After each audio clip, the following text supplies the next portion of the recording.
Like, I love Maria. I do think she's a good and caring person, but we contain multitudes. Just because you like someone doesn't mean that they can do no wrong.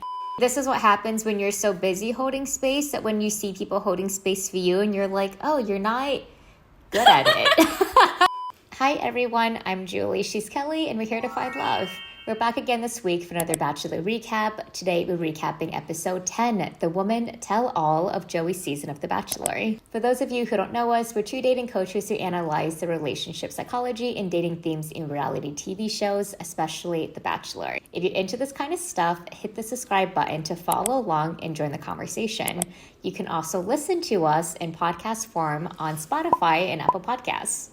So the women tell all. Always a juicy episode. Sometimes I can be a little bit mid on this episode because I'm like, I don't know what's going on here. This was actually juicy. I actually had a lot of thoughts about the way different people came off and the stories that people were bringing up. Let's start on the Maria of it all because I think most people were most excited to see Maria, and that was kind of the bulk of like the drama portion of the episode had to do with the conflicts with Maria, Lea, Sydney, Medina, and the four of them kind of discussing Jess also. So them all kind of discussing what happened. And I use the word discussing very loosely because most of it was Maria just kind of like batting their hands away and like, just like anything they brought up, she was like, nope, nope, nope.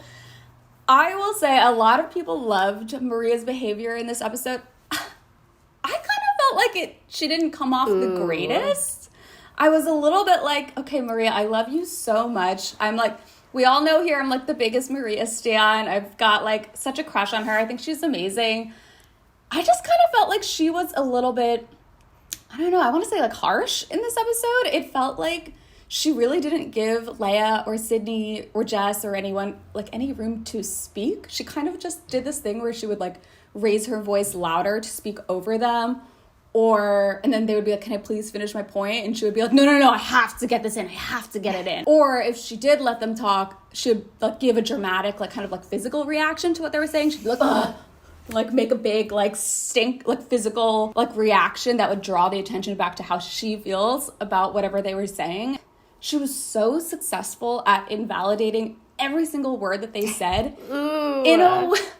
In a way, Kelly, your take. I don't know. To me, it felt a little bit. I mean, this is a pretty combative communication style. Like, yeah, she's not using the word bitch or like directly name calling anyone, but those aren't the only ways to put people down. And I do think some of Maria's ways of moving through those conversations with Lea and Sydney, I don't know. It didn't rub me the right way. Like the constant interrupting, speaking over people, using your body language to basically show that you think everything they're saying is stupid. You know I love Maria so much, but I do kind of think that people's love for her might be causing them to see all of her actions with some rose-colored glasses, because I don't know that she handled this situation all too well. It's like all of America already loves her. Everyone's already on her side. So to come in as hot as she did on Lea and Sydney, who are already in the doghouse, everyone hates them. Everyone was like dogpiling on them already. And you could tell those two were kind of coming in trying to just like explain their point of view and like make apologies. Like they were coming in with kind of good intent and like in an earnest way. And Maria just kind of was like, just like whacking away everything they said. And I don't know, the vibes are weird to me. I didn't love it as a look for Maria. I'm a little scared even saying that because I'm also scared of like what Maria fans are going to say to me like saying this, but like, I don't know. I love that you're firing on all cylinders because your take, if you're thinking about it from a communication relationship psychology standpoint, then absolutely. Maria did not come across well at all. And a lot of the behavior, the stan culture that I surrounded her because she is such an exciting, maybe one of the more exciting characters we've seen on the show in a long time. We think about social media engagement.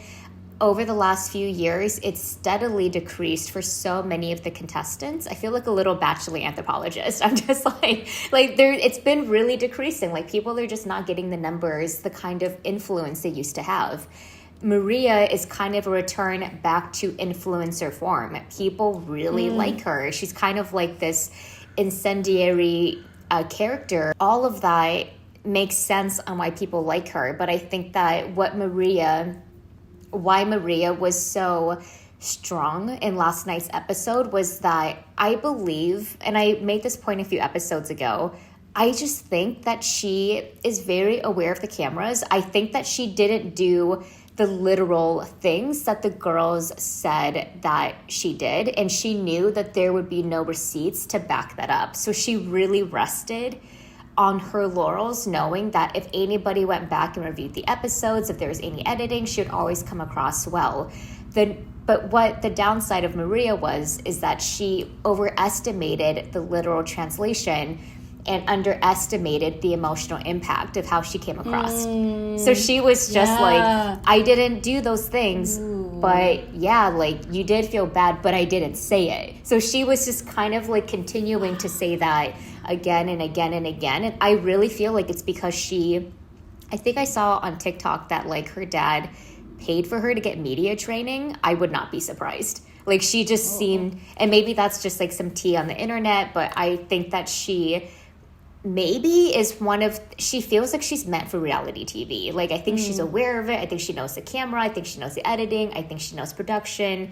I think that she was very thoughtful about the words that she was saying. And if you listen to last night's episode, she just kept saying again and again, I never said those words. I did not tell you to shut up. I said zip it. And it's like, yeah, but what does that even mean? It means you shut someone down, right? And then they were like, but I felt shut down. And she was like, but I didn't say those words. And everybody was like, oh my God, the receipts are, they're showing that Maria didn't say those things. So it's so easy to back up Maria. Production obviously really liked Maria. Maria knew that. She walked in last night to fanfare. So she really commanded the stage in a way where honestly, Lea and Sydney, not saying I loved them this season, but they really had no chance. And last night, I didn't really even love Maria, and I really like Maria in general, but I was thinking about when she was having her conversation with Jess, and Jess was like, you interrupt me, and then she was like, I have to interrupt you, and she kept interrupting, and that is a very big communication block. When you're having a conversation, there is something about holding space and allowing somebody to have their perspective validated and still be able to enter with, I understand that made you feel this way, and this is where I was coming from. Can we both hold this to be true? Maria was like, I was right and you were wrong. If she had media training, I wouldn't be surprised. It's also just like her. I mean, she is so captivating to watch. She's gorgeous. Like something about the way she talks really does just like hook me in.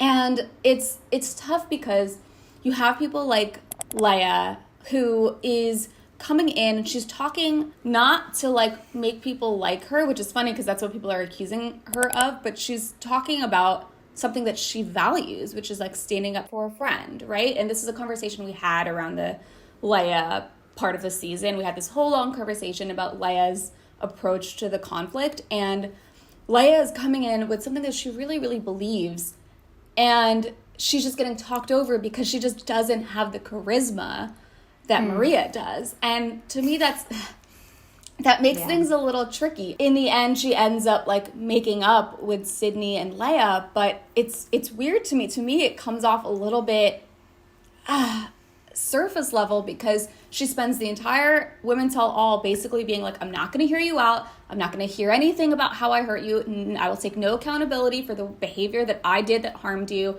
I will call you a liar. I will make everyone think it's okay to invalidate everything you're saying. But of course I forgive you. Let's be friends. And it's like, friendship is more than just hugging it out. And everything Maria did in the Women Tell All up to the point of being like, oh, but I care about you. It didn't give friendship to me. I mean, it gave, like, I love Maria. I do think she's a good and caring person, but we contain multitudes. Just because you like someone doesn't mean that they can do no wrong. And pretending that they can do no wrong is almost like worse, for them in the long term, because then they don't learn and they don't adjust their behavior. Like, Maria does need to learn how to be in a reciprocal relationship and to like drop all that defensiveness and listen to other people's perspectives, to your point. But she was so concerned about her character, and people are like, oh yeah, well, people are allowed to defend their character. But honestly, in real life, in real relationships, I'm sorry, but that's bullshit. Like, your character doesn't mean shit. It's your behavior. Like, I don't care about what you think you stand for. It's like, if you did something that hurt me and I tell you that it hurt me, that doesn't mean that you're a bad person. And me saying that you hurt me doesn't mean that I'm saying you're a bad person. And, you know, Medina really clarifies this. I actually reheard this scene in the little, like, reruns of what happened in the season. Medina clarified, she's like, I didn't say you were a bully. I said I felt bullied. And of course, like, we can argue the nuances of all this. The word bully is strong. She said she regretted using that word. However, Medina was very careful to make it about how she was feeling in the situation. And that's the thing. It's like, Maria can acknowledge those feelings, to your point. It's like, Maria can acknowledge that things that Maria did actually have a negative impact on these women, and that doesn't make Maria a bad person, but she can still take accountability for the actions that had those girls feeling that way, and that wouldn't be diminishing her character.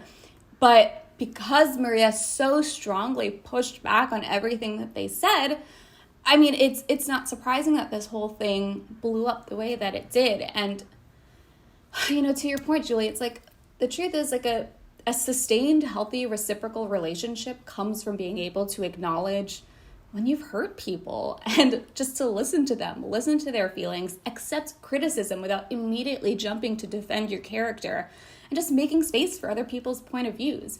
Maria made no space for Lea or Sydney, which is kind of honestly to me a bummer, because I was looking forward to hearing how they saw the events unfold, because they watched the whole season for the first time just like us, especially Lea, what she thought.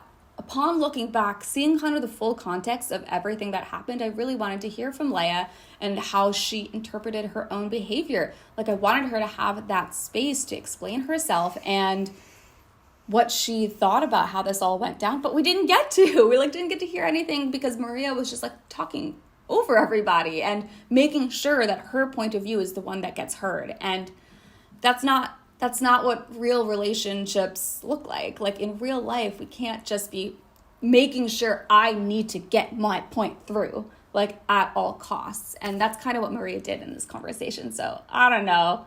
Wasn't a great look for me. We did a recap of how Lea lost America. I really encourage people to watch that episode, because we really get into the dynamics of Lea's value, how she views friendship, and how she brought that into the conversation of Maria. I think that with Sydney and Lea, they both are people, and they both had their own experiences on the show, and they were trying to convey that to Maria.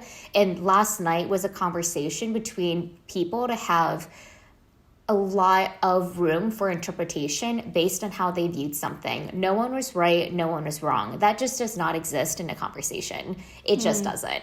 I think that a lot of people want to have this black and white binary of, I did this, therefore I'm a good person and you're a bad person, and that it just doesn't exist. So in last night's episode, even with the conflict that was playing out on the screen, it did seem like editing was trying to make it seem like Maria is in the right because consensus said she's in the right. You're hearing applause validate she's in the right, which even further pushes down Sydney and Lea. Do I agree with a lot of their actions they did in the house? No. I do think that jealousy did play a part in why it fueled this aggression, but I wouldn't say that was all of it. I think that a lot of things are playing into this really complex experience where they were fighting over, dating over the same man. They were dealing with all of the women in the house. They were making their own friendships. They were talking about their people. All of this is feeding into this experience for them. So last night could have been an opportunity to acknowledge, wow, we went through something supercharged. I was bringing this into it. You're bringing this into it. Maybe we're just not the kind of people that can be in a house and date the same person. I know I couldn't.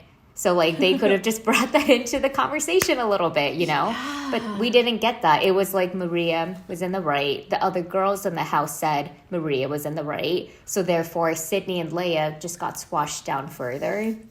And I don't know. We're not Sydney fans. We spoke about her in the first episode or the first few episodes. We were like, the way that she weaponizes therapy speak, the way that she It's not healthy. It actually creates very like harmful messaging about what it's like to take care of your mental health and to communicate with people. So it's not like I'm a big fan of Sydney, but last night seeing them get pushed down so low and Maria on top of it made me level everybody. It made me level everybody out to the same playing field, because I was like, I don't know if I liked the Maria, and I don't know if I liked how they were just getting pushed down further. Yeah, I mean, you could tell that Sydney and Lea were feeling defeated already by the time that this episode aired. They've been getting so much flack from the internet. I'm sure that they know how much America hates them right now, and you know, I really felt for them, because I think people came in with all these preconceived notions about Lea and Sydney prior to this episode, and it was just so clear that there was just no real interest in hearing them out. And actually, I did notice from Sydney, who did get a word or two out, Sydney did mention, like, even she found her own behavior annoying watching it back. So it's like there was accountability of, like, I watched it back. I might still feel like my feelings were valid, but I was being annoying. What you said about me made sense. So, like, Sydney was able to... Yeah. Right. And it's like, but we didn't even have space for them to have those conversations front and center, because Maria was so busy hammering in her points. And to me, it's like, I saw Sydney and Lea make progress in this conversation. I don't know that I saw Maria make any progress since what happened on the show. And it doesn't seem like she's reflected at all about, like, what is it that happened that, you know, rubbed these girls the wrong way? You know, how can I show up in a space in a way that doesn't harm people? There was no real consideration given to that, and I don't think that there will be, because obviously, to your point, everyone loves her. Like, you know, everyone's gonna say, look, she did nothing wrong. She did nothing wrong. There's nothing that she needs to reflect on. But I just don't think that's true. We have to remember, just because Maria, we love her and she's a good person, it doesn't mean that she's not gonna make mistakes in the way that she's handling these conflicts. And the way that people were, like, coming, even, like, the other women were coming in so hot to defend Maria and coming in to kind of, like, put Lea down about random other things. Like, they were kind of bringing her down about the card, right? Like, people were bringing up that she was, like, fake, and it was, like, her crying, like, and, like, acting like a girl's girl. Like, that was, like, all fake stuff. And it all felt like revisionist history. It was like people were, like, going back in time, revising how they felt about one of the first things that happened in the house, and now they're saying that they all along thought she was fake. I'm a little bit, like, confused, because at the time, everyone thought Lea was so cool for throwing that card in the fire. Everyone, like, really applauded her for doing that, and now all of a sudden everyone thought that she was fake for doing it. It just seemed like, again, like a preconceived notion that has been formed, and that, like, no one is, like, allowing any, like, there's no grace in there. There's no, like, penetrability of this image that has been created of Lea and Sydney. And I just think I think it's unfortunate. I think it's sad, and I really kind of feel for them, because I think that they are trying to grow from the experience, but no one kind of gave space for them to do that. And I think that, funnily enough, this all started with Medina saying she felt invalidated by the way Maria was talking about Medina's insecurity. She felt invalidated by the way Maria was kind of, like, making it seem like what Medina said was stupid. And Maria has not stopped doing that all season. She makes everyone feel stupid for saying, like, anything that is in opposition to how she feels. And that's tough, right? It's like people can just feel different things, and people have different reactions to different things. And this is why Maria is so good for reality TV, because reality TV, you are trying to you're trying to put things in a box. You want to have this very literal interpretation, translation, definition of how something happened. This happened. We filmed it this way. This means this outcome.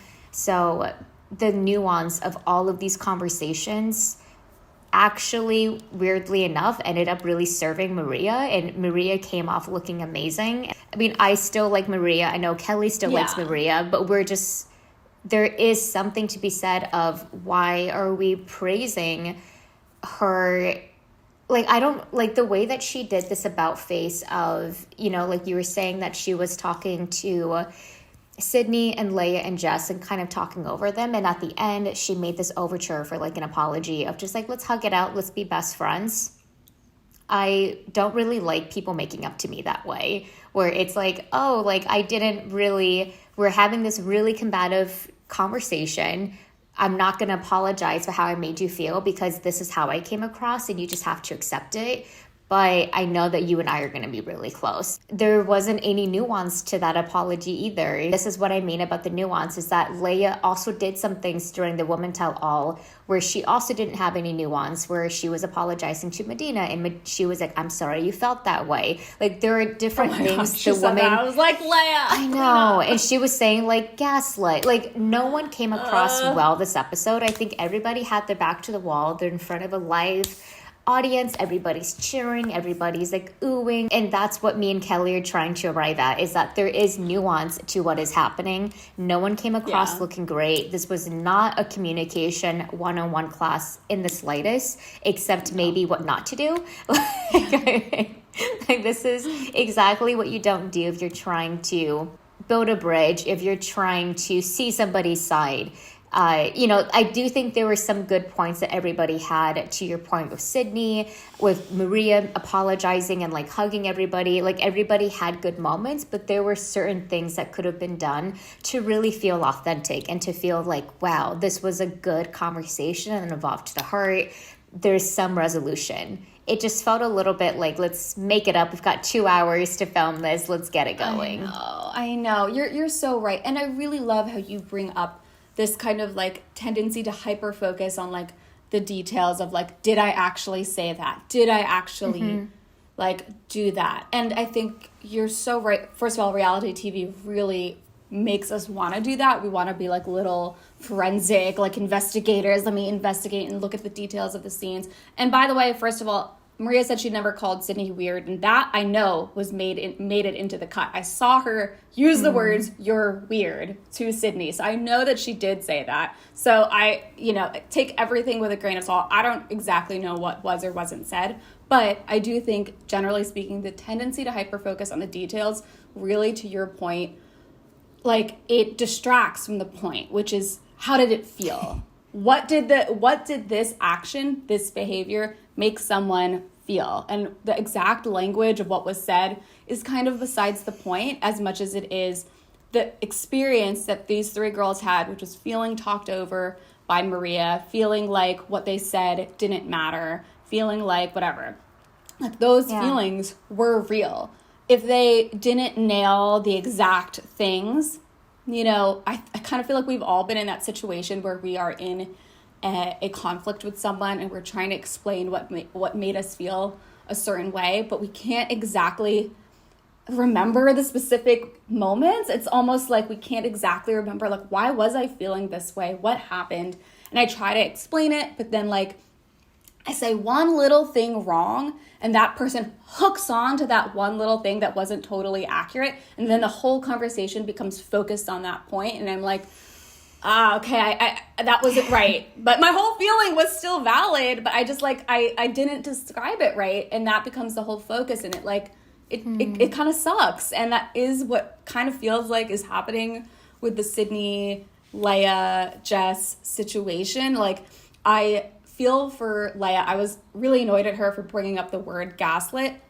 I will say, I bet they feel pretty gaslit. Like, I bet it feels very jarring for them to have a very potent feeling from the house of, like, what it felt like to be in this situation, and to have everybody, all of America, say that their feelings make no sense and are not valid and are stupid and they're just mean girls who do mean things for no reason. Like, I bet that feels really discombobulating and confusing, because their experience is their experience, and we didn't even get a chance to hear about it. We were just like, everyone just kind of came in hot. So I bet they do feel pretty gaslit, to be honest. I bet they feel like, I don't really know what's real, because what I thought was real, apparently no one else thinks is real. And suddenly all the girls, like, changed the story about how they felt about me. And I'm like a little like, it was like everyone heard what America thought about me and they all changed their opinions about me. And, like, I bet that is very confusing. So I don't love that she brought up that word, but I bet they are probably pretty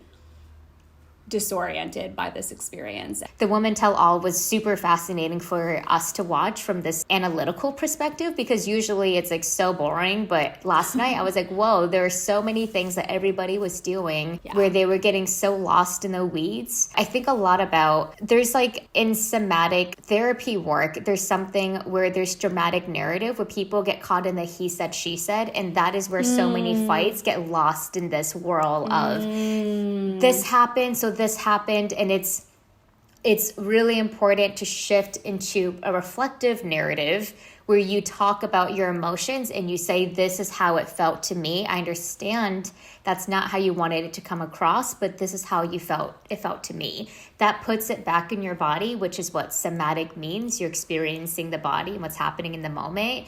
And last night, it felt a little bit more like they were trying to cognitively solve something that could not be felt, because you can't, words are such a clumsy interpretation of how you're feeling about something in the moment. You have to get super vulnerable.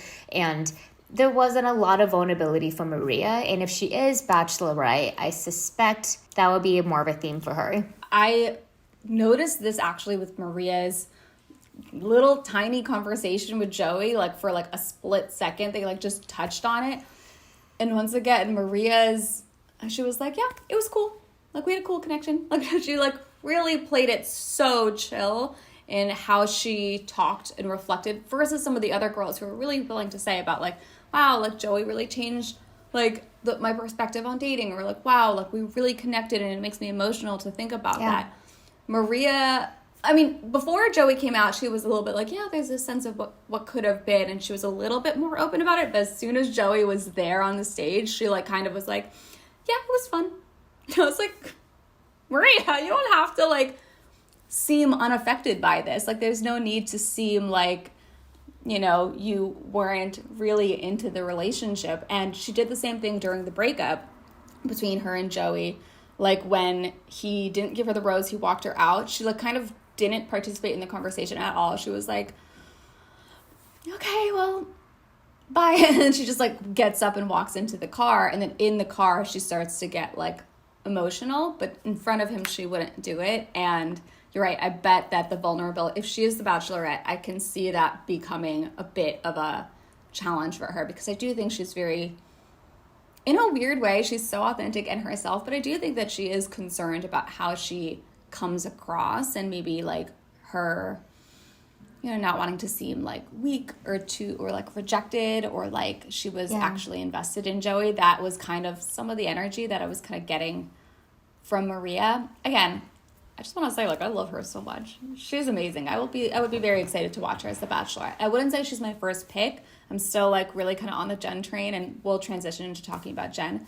But yeah, I think Maria does have an interesting story of like areas to grow, so it would make for an interesting season for sure. But the question is, like, is she gonna go there, especially given America has given her no reason to. America's like, you're perfect the way you are, don't change a thing. And like, both of these things are true. You can be amazing and perfect exactly as you are and have areas to grow.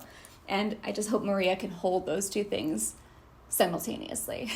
Absolutely. And that's a good question to ask for everybody as well. Like, what did you think about the Woman Tell All?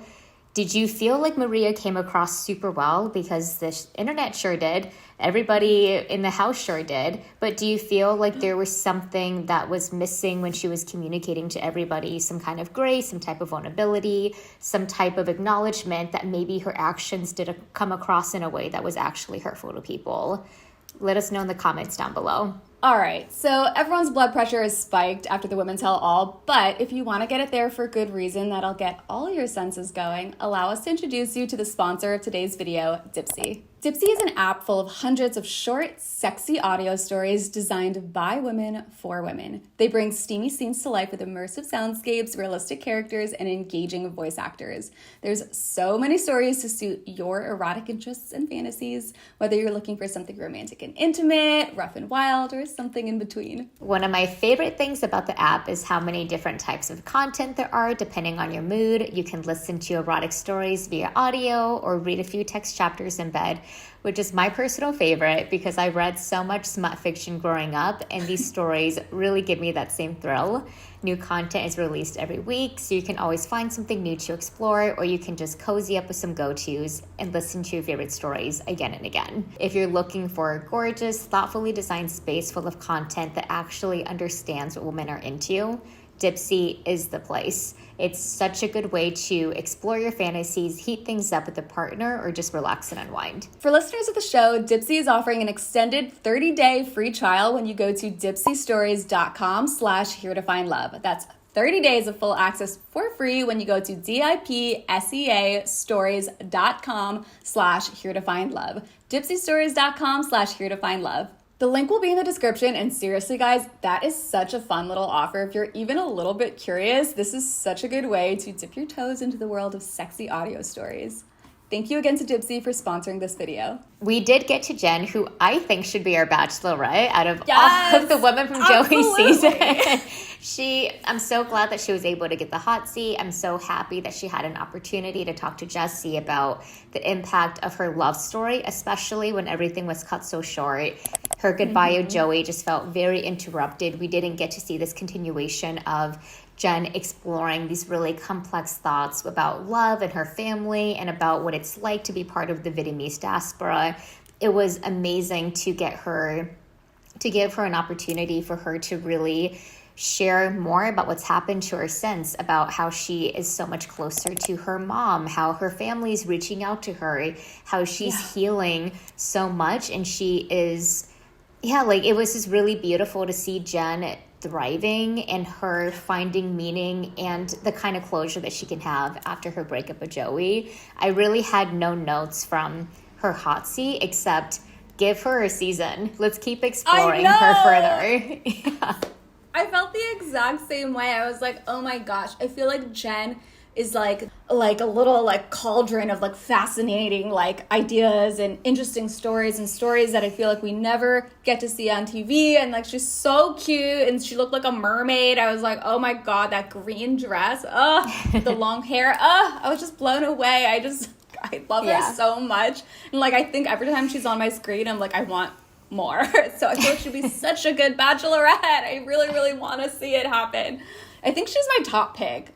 She's my only pick. Yeah, she's my only pick. Maybe Rachel's up there too. Yeah, Rachel's up there as well. But Jenn in particular, I was like, wow, she gave us everything we were looking for. She's open, she's transparent, she has a new story that hasn't been explored on the show yet. She had this amazing connection to Joey. She had this very visceral heartbreak, and she also has a little bit of the story that typical bachelorettes get. Like, I'm just like, let's give it to her. I think she's the one. Absolutely. She also mentioned, you said this, she did deserve a conversation from Joey, and it was kind of surprising that she didn't get one. And even the little conversation that they had on the stage, I was like, it was not the most satisfying, but I loved how she said that she ultimately just found the answers within herself. And so like she had questions about their relationship when it ended, but now like she's just kind of looked within to figure out and make sense of it. And it reminded me of that thing that you always say, Julie, which is like, there's no such thing as closure. Closure doesn't come from like a conversation, and sometimes you just have to look within to understand what happened and make sense of it on your own terms. And Jenn just like slipped in that like one line of it, but this is what I mean. I was like, oh my god, I want to have a whole conversation about this. I want to hear exactly like what work she did, how she processed that breakup. Like I was like really like, it was like they dropped all these little Skittles and I'm just like following the trail. I feel like in the Women Tell All, people are always like, I have all these questions, like, why did it end up this way? Was something wrong with me, or what happened with our dynamic? They always are like seeking the answers to those questions. And Jenn was kind of like, I'm good. I figured it out.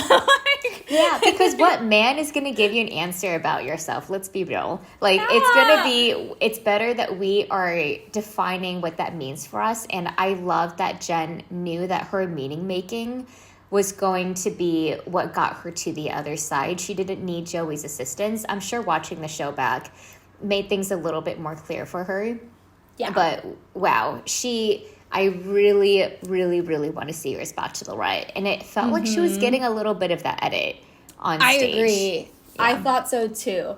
I also briefly want to talk about what she said about her family also, because I agree. I thought it was so beautiful here. I can specifically talk about how her and her mother's relationship has kind of taken strides throughout this whole process. It was really beautiful kind of hearing her. You know, we have talked a lot about Jenn's family and the stories that she has shared thus far throughout this season, but it was really beautiful to hear her describe her and her mom as, you know, they've historically had maybe a bit of a strained relationship for various reasons, but she has so much like love and admiration for her mom and the way her mom took on that role of two parents and cared for her and her family. It was really beautiful to hear her talk about that. And she also mentioned how her family doesn't talk about emotions very much, but that this process has helped them start that. And that's so often how it is, right? It's like families can struggle. And I know that this is a particularly common thing in Asian households, but I'm sure it's true in other families too. But there can be such a aversion to talking about emotions, right? It's like there's this sense of we can't talk about it because that would make it real, right? Like families can like have this like weird dynamic, or also like if we ignore these things and they'll just go away. And then, you know, there's this sense of like wanting to project like a strong, functional, like united, happy family front to others. So anything difficult is kind of suppressed or hidden to kind of protect that family image in a way. And it can be so hard for families to break out of that pattern, and some I know never do. But from what I've seen, it's typically these kinds of like big and intense experiences that can kind of like shake the family dynamic and begin to make space for those types of conversations of really interrogating what is the dynamic between this family, what is happening here, what are the emotions that are kind of caught up in our relationships. And, you know, it's kind of like once you start having those conversations, it begins to become easier and easier. And so I was just so happy to see Jenn start to be vulnerable and talk about her family story throughout the season, because, I mean, that's like some cycle-breaking behavior, right? It's like that's the first step in changing things for the better. And like we're just like seeing it live. Like we're seeing it live in Jenn's story. So I loved this conversation so much. One of the reasons why I'm pushing for her to be Bachelorette is because her story is so reflective of not only my story, but so many Asian women who grow up as first-gen Americans who, you know, like your parents see you a certain way until there is an experience of, wait, this is who I really am. And oh my gosh, we get to get closer. And all of the other family members get to understand me for who I've grown up to be, not this version of me that they saw through traditions or through old filters that are not updated with like this new version of myself. Jenn really has such an incredible story that I would love to see The Bachelor explore. I hope that they have really good people on their team if that is something that happens, so they can really steward her story across and just make it such an incredible experience that would kind of access a different type of Bachelor audience and educate the pre-existing Bachelor audience that they only see one very certain type of love story. I would like to see a little bit more nuance. So Jenn and Rachel, definitely, I see them giving that in spades.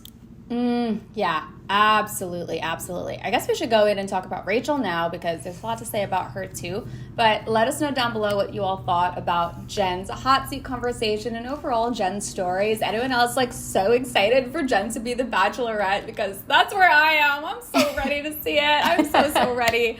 Leave some thoughts down below. And by the way, have we mentioned we have an Instagram? Come find us over there. We are always posting our kind of behind the scenes, hot takes, kind of reacting in the moment to Bachelor Nation news and stuff that's coming up, what the people are talking about over on social media. We try to kind of share our thoughts over there too.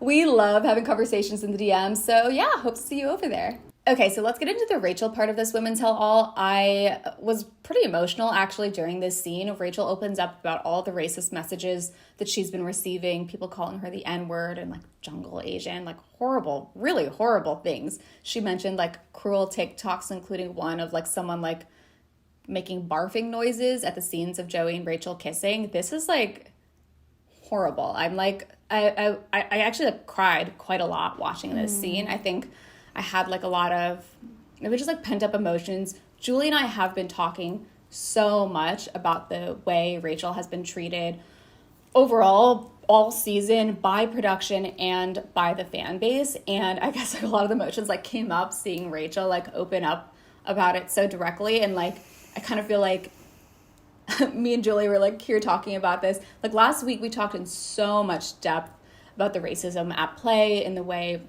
that Rachel's story has been handled, like by editing, but then the way that she's been received and perceived by fans. She's been so overlooked and dismissed just all around, even though clearly she and Joey had such a deep connection.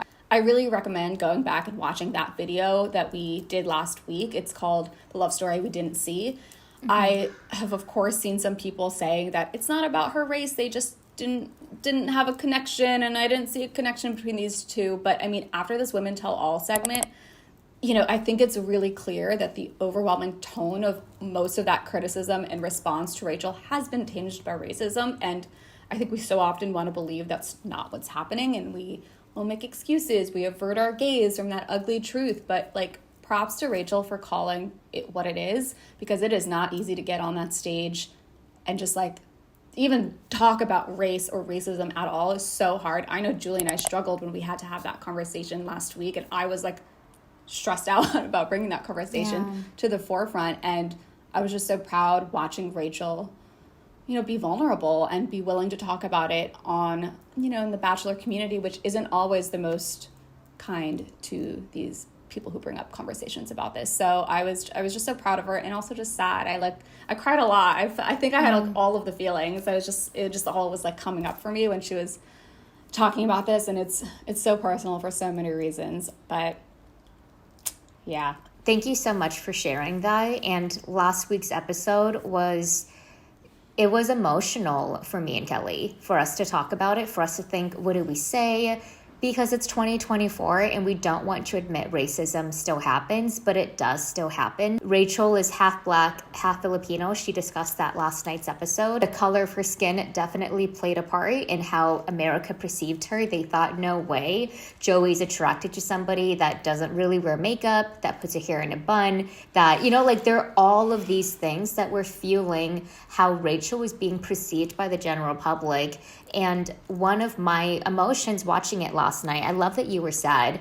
I was actually quite mad about seeing how production the entire season has made Daisy and Maria that girl, the edits, the music, everything, the budget that they're giving to them, because they're seeing them as potentials. They're moving their storyline to something that can serve the franchise in the future.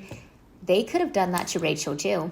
They could have given her the music. They could have given her the dates. They could have given her the edit. They could have given her story that spaciousness in the edit, because they saw Joey has a connection with her, and this is our opportunity to include a love story from a lead that actually dates women of color. Because he is one of the only leads that is actually attracted to women of color. Of course, his final two are white, which is what it just ended up being. But he has been attracted to women of different ethnicities the entire season. So the show actually, if they really wanted to not only cater to like the Bachelor audience that has traditionally only really like lifted up these white stories, but also speak to everybody else that's asking for a change from the franchise, asking to see more diverse love stories, Rachel could have been that girl, is all I'm saying. Right. And she wasn't. So right.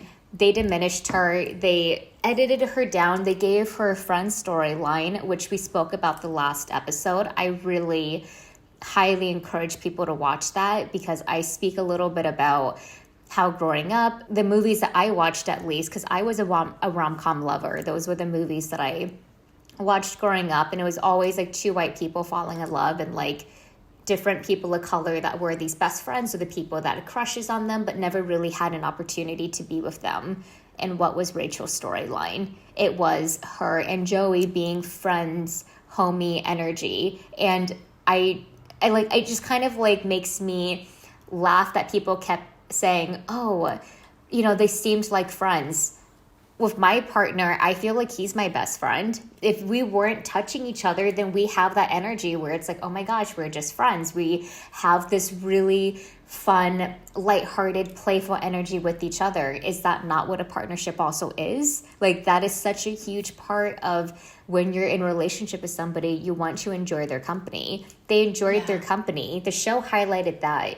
They didn't highlight the physical attraction, the chemistry, the show could have totally done it, and they didn't.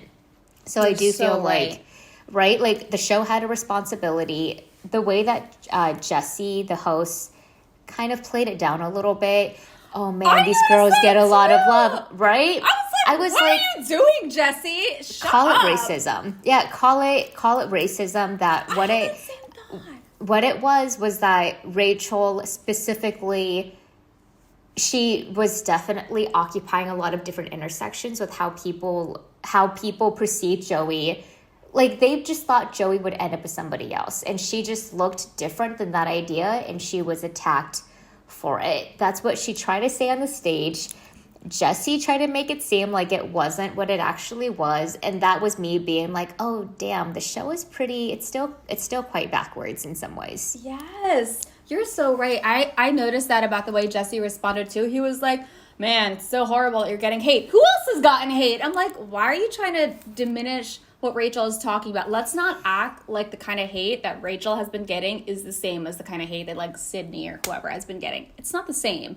And it is race, right? There are still just people out there who are apparently disturbed seeing white people love on brown people, seeing brown girls get the guy when that guy is a conventionally attractive white dude. And there's people who just can't see that there is an authentic connection between someone like Rachel and someone like Joey. And that does come down to race and racism at the end of the day. And it was annoying, honestly, seeing Jesse kind of, downplay it and kind of make it seem like, oh, well, we all went through it. It's like, that's not the same. What happened to Rachel, all hate is bad, of course. And I'm not saying that the hate that anyone received is like not important to address, but like we were talking about racism. That's what we were talking about. We were talking about people who are criticizing Rachel, the way she looks, her ethnic backgrounds, and also her relationship to Joey, a white boy. And so that, white man, white guy. We call him a white boy all the time. Yeah. Exactly. So, we were talking about the way Rachel's relationship to Joey, a white guy, has impacted their story and the way people have received them. And for Jesse to kind of divert the attention from that was a little, I don't know. I didn't like it. I thought it was not cool. It like resonates with me so much because I know how hard it is. I think any person of color probably knows that feeling of you want to be a voice. You want to talk about these issues. You want to, bring up your story and highlight these parts of your story. You want to talk about the cruel behavior, the cruel treatment that you're getting from the world, and also you're afraid because if you bring it up, then that's what your story is going to be boiled down to. It's going to be boiled down to the racism. It's going to be, you're going to get like attacked by people who are mad at you for bringing up race, and like it's like such a damned if you do, damned if you don't kind of situation. But honestly, like so much love to Rachel for doing it. I think that it is so, so important to have these conversations, and the more we talk about it, hopefully the more we mobilize to combat it. Like, our words matter. This is what she said at the end, that like, our words really do have weight, and the way we as like Bachelor fans, reality TV show fans, people who exist in culture, like the way we talk about these people that we see in popular media really does matter. You might think you're just saying your opinion about Rachel and Joey's relationship, but there is context here, and what we are saying does contribute to that context, whether we like it or not. And we all have a responsibility to combat those hateful narratives about Black, brown, other people of color. We all deserve to feel lovable and worthy, and there is a powerful force out there that tells us that we aren't, and it's on all of us to combat that force. So I was so proud of Rachel. I was really moved by her testimony, and I hope that we all do better, because she did not deserve any of this bullshit. She just really didn't. The people that are watching this video, I hope that's the call of action that responds the most from this entire season, or just what it's like when we consume popular media, especially like these reality TV shows, because Kelly, you're absolutely right. Context really matters, and we need to think about, why are we saying these things and why do we feel so strongly about these things? She just did not deserve a lot of this heat. I wish that production I mean, if production really wants to make it up to her, they would give her a Bachelor storyline that would actually serve her and give her people that want to date. They want to date her. They're interested in her, not just people that are on the show to be famous and influencers. Like, they could really go back to what the original premise of the show was. Let us know in the comments down below what you thought about Rachel's segment and how production handles race on the show. I'll just leave it at that because there's so much we can say about it. I am so happy that she was in the hot seat and she was able to not only communicate about it, but be vulnerable enough on TV to show this is what it looks like when you attack somebody. Someone's reading the messages, they're being affected by it. Nothing is worth that level of vitriol. Nothing. For no contestants. Absolutely no one deserves that. So sending her love. Would love to see her as a Bachelorette too. But only if the producers can do her story justice. If not, I don't want her to even get into it. I know. I don't want her to even deal with the bullshit that she will deal with from this fucking fan base, to be honest. Absolutely. Absolutely. We get down to the Kelsey, Joey, no resolution. Is she leaving? Is she not? No, it's a fake out, guys. She literally just missed Joey and she needed to say that to him. But oof. Like, she said the words that totally sent him spinning. Even after she admitted, oh my God, I just missed you and I just wanted to see you again. He wasn't able to recuperate in time to enjoy her presence. He was still very much feeling the abandonment from his past, and that was blocking their connection in certain ways. I don't have so much to say except production probably was like, oh, if you really want to see Joey, you can see Joey, but you have to write him a note. Why don't you say we need to talk? Keep it simple. And she kind of fell for it, which is a little bit frustrating for Joey to experience because this is getting in his head. He's getting towards the end. I think that he's picking Kelsey above Daisy. I don't know. But what did you think about that whole scene? It was tough because you're right. Obviously, this was, the letter was actually a nothing burger. Probably production made her write those words specifically. They weren't even her word choice. But what I will say about this whole little scene is, to me, this interaction showed me a lot about Joey and Kelsey's dynamic, and not in a good way, actually. The things that Joey said, I mean, clearly he was so set off. He was like, I want to hear her words right now, but right now I'm so scared. I don't just snap out of stuff like that. We know this about Joey from Charity's season. He told Charity this, I think around the time of his hometowns or her hometowns, I can't remember, but he opened up to her about the fact that sometimes he kind of gets into these moods where he is kind of essentially like depressed or low energy, or he just like kind of can't be like snap back into his more like social jovial self. Like, he can't just snap back into it. So he did actually, we know this about Joey already. This was kind of one of the first moments, I think, that we had actually seen that happening directly in this interaction with Kelsey. It was like nothing was actually wrong, but he had just gotten into this state and he couldn't get out of it. And one of the things that he needs from someone is someone who can really support him when he's in that state, and who can still love him and be connected to him and hold him when he's in this state. And Kelsey kind of didn't do that. Like, she noticed him spiraling, but she didn't really try to comfort him, or if she did, it wasn't very successful. Like, she wasn't able to pierce into that at all and like kind of touch him and pull him out, or like kind of be there with him. And in fact, she kind of had like almost like a little bit of a deer in headlights kind of energy to it all. Like, she obviously knew that he was upset, but she didn't really know how to react. Like, she didn't know what to do, really. And to me, it actually kind of freaked me out a little bit. I was a little bit like, whoa, like, will Kelsey be able to handle Joey when he is in these like downward spirals? Will she be able to give him that emotional tenderness and care and just like awareness? Like, Joey is so advanced in terms of his like emotion skills. Like, he has such good emotional skill sets, and he kind of needs someone who can kind of meet him at that level. And I just suddenly realized watching this scene that so far, I don't know that we've really seen that level of emotional intelligence from Kelsey. Like, she's obviously so sweet. Like, I like her so much, and she has so much love for Joey, and they do have an emotional connection. But I don't know that we've really seen her get into the emotional grits with him, if that makes sense. And not saying that she doesn't have it in her. Like, I mean, we just saw this one little tiny scene, and like maybe she just was like a little frazzled, and she could do more in if they had more time and in a different context. But it was just something that kind of caught my eye. That scene actually made me kind of question them a little bit. Like, I know they have the strongest connection. I do think he has a stronger connection to Kelsey than to Daisy, but it did make me wonder for the first time. And I've never wondered about Kelsey. I've always been like, they seem very strong. So I don't know. Yeah. This scene made me a little nervous. I didn't even think about it because I was more just like, oh, Kelsey, you fell for production. And that was where my frustration was coming in. But you're right that in that moment, it did seem like she was quite taken aback that she touched such a deep wound of Joey's that he had spoken about before. But she was actually seeing up close what happens when he shuts down to that level. And she wasn't able to really comfort him the same way that Joey comforts Kelsey and Joey speaks to Kelsey. It doesn't seem like Kelsey, at least in that segment, did it. I am hopeful that she can.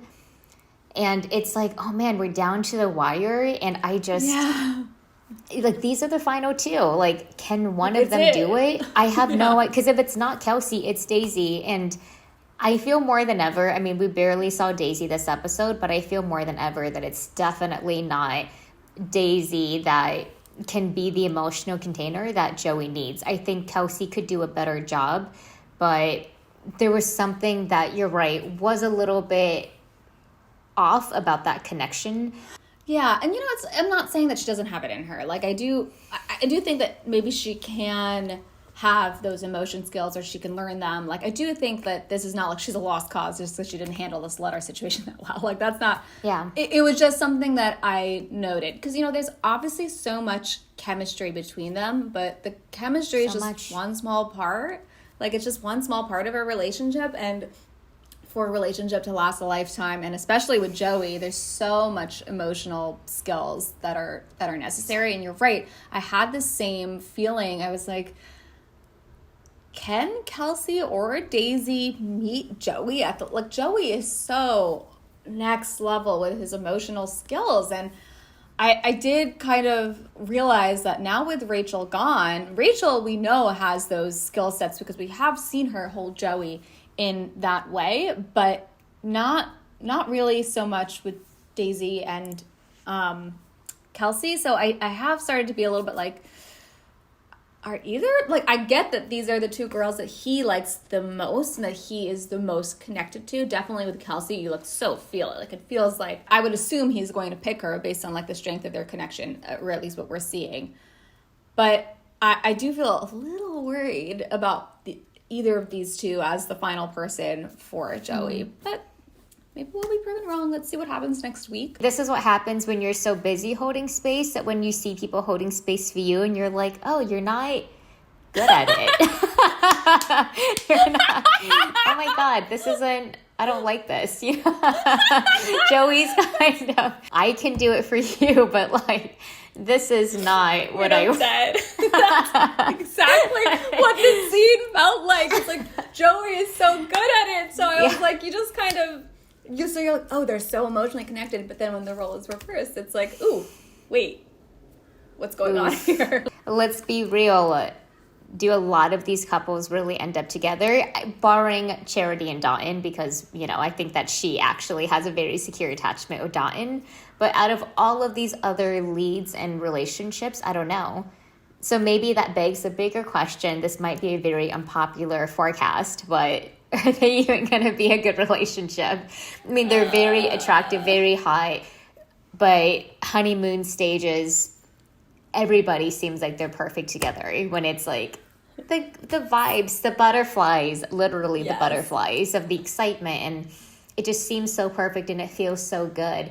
But that is just, once again, a part of the relationship. You need so much more. And Joey, we know he needs someone extremely emotionally intelligent. Okay, I love Charity and Dotun so much, but I always kind of think back to Charity and Joey's relationship insofar as, like, I do think Charity was such a good fit for Joey. She was. I see him with a Charity, to be honest. I see him with someone like Charity. Like, she's just she's got those emotion skills. She can, like, bring out the fun of Joey, but also, like, go there with him when he's, like, in the trenches of his emotions. But I love Charity and Don. But I don't know. I don't know that we've necessarily uncovered someone who is a better fit for Joey than Charity was. Ooh. Okay. So we'll see how it goes, because it seems like I did not know the engagement was happening next week. That's so much happening. Okay. So we will see who he chooses. If I'm betting, I'm gonna say it's Kelsey. I just don't see it with Daisy, and even then, of Kelsey, maybe she's not the one, or maybe we're missing out on a lot and the show is really getting in the way of this incredible love story. Who knows? But let us know in the comments down below. Did you feel a little bit off when you were watching Joey and Kelsey interact? Do you feel like Charity was the better connection? This finale is going to be something. I think this is one of the first times that I'm getting to the finale and don't actually feel that sure about what's going to happen. Or it's not because of those dorky little previews. Like, the previews are like, oh my gosh, he's going to end up alone, which I don't actually think is going to happen. But yeah. I do feel pretty kind of confused about who he's going to pick. I would assume it would be Kelsey, but I do feel pretty, I don't know. I mean, Daisy has gotten such a main character at it, so I think either way, I will be kind of like, whoa. So I'm so curious. I can't wait to see how this story comes to an end, and make sure you are subscribed to our channel if you aren't already, so you don't miss our reaction to the end of this season, and we will see you next week for the season finale. Bye.